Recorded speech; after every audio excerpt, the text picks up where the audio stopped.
എൻ്റെ പരിചയത്തിലോ ചേച്ചിയുണ്ട്. ആ ചേച്ചി 24 മണിക്കൂർ ഞാൻ എപ്പോഴൊക്കെ കാണുമ്പോഴും ചേച്ചി എന്തേലൊക്കെ ഒരു പണി എടുത്തുകൊണ്ടായിരിക്കും ഇരിക്കുക. ചുമ്മാ ഒന്ന് ടി.വി കണ്ടുകൊണ്ടിരിക്കാനോ അങ്ങനൊന്നും കണ്ടിട്ട് പോലുമില്ല. ആ ചേച്ചി എന്തേലൊക്കെ ഒരു പണി എടുത്തുകൊണ്ടിരിക്കും. അപ്പോൾ ഞാൻ ചേച്ചിയോട് ചോദിച്ചു, ചേച്ചി ഇങ്ങനെ പണിതുകൊണ്ടിരുന്നാൽ ചേച്ചി ടയേർഡ് ആവില്ലേ? ചേച്ചിക്ക് ക്ഷീണമാവത്തില്ലേ? ചേച്ചി കുറച്ചൊക്കെ ഹെൽത്ത് നോക്കണം, റെസ്റ്റ് എടുക്കണം എന്നൊക്കെ പറഞ്ഞു. അപ്പോൾ ചേച്ചി പറഞ്ഞു, റെസ്റ്റ് എടുത്തു കഴിഞ്ഞാൽ ഞാൻ ഓരോന്നൊക്കെ ആലോചിക്കും. ഓരോന്നും ആലോചിച്ച് കൂട്ടി കഴിഞ്ഞാൽ എനിക്ക് ഭയങ്കര മനപ്രയാസം ഉണ്ടാകും. അതേസമയം പണിതുകൊണ്ടിരിക്കുകയാണെങ്കിൽ എനിക്ക് ഒന്നും ആലോചിക്കാനുള്ള സമയം കിട്ടത്തില്ല.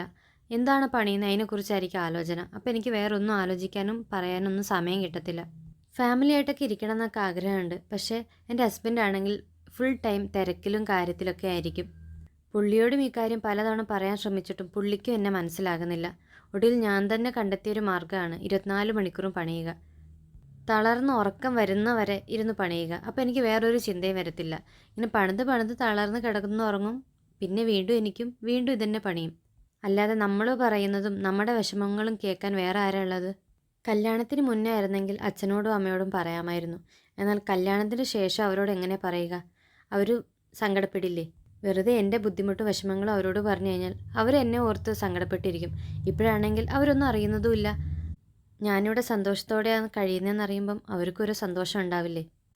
ഇതേ രീതിയിൽ വിഷമങ്ങൾ പങ്കുവെച്ച കുറേ പേരെ എനിക്ക് അറിയാം. അവർക്ക് അവരുടെ മനസ്സ് തുറക്കാൻ കുറേ പേരൊന്നും വേണമെന്നില്ല. അവരാകെ ആഗ്രഹിക്കുന്നത് സ്വന്തം ജീവിത പങ്കാളിയാണ്. ഒരല്പം സമയം അവർക്ക് വേണ്ടി മാറ്റിവെച്ചാൽ മതി. അവർ വലിയ വിലയുള്ള വൈഡൂര്യമോ സ്വർണമോ ഒന്നുമല്ല ആഗ്രഹിക്കുന്നത്. കേവലം നിങ്ങളുടെ സമയമായിരിക്കും. ഒരു 5 മിനിറ്റോ ഒരു 10 മിനിറ്റോ അവർ പറയുന്നത് എന്താണെന്ന് വെച്ചാൽ ഒന്ന് കേൾക്കുക. ഒന്ന് സന്തോഷത്തോടൊന്ന് ഇരിക്കുക. പറ്റുമെങ്കിൽ ഒന്ന് കയ്യും പിടിച്ചൊന്ന് നടക്കുക. ഇതിനൊന്നും സമയമില്ലെങ്കിൽ പിന്നെ ഈ ജീവിതം ഉണ്ടായിട്ട് എന്താണ് മാഷ കാര്യം? എന്താ ഞാൻ പറഞ്ഞ ശരിയല്ലേ? നിങ്ങളുടെ അഭിപ്രായങ്ങൾ ഒന്ന് കമൻറ്റ് ചെയ്യണേ.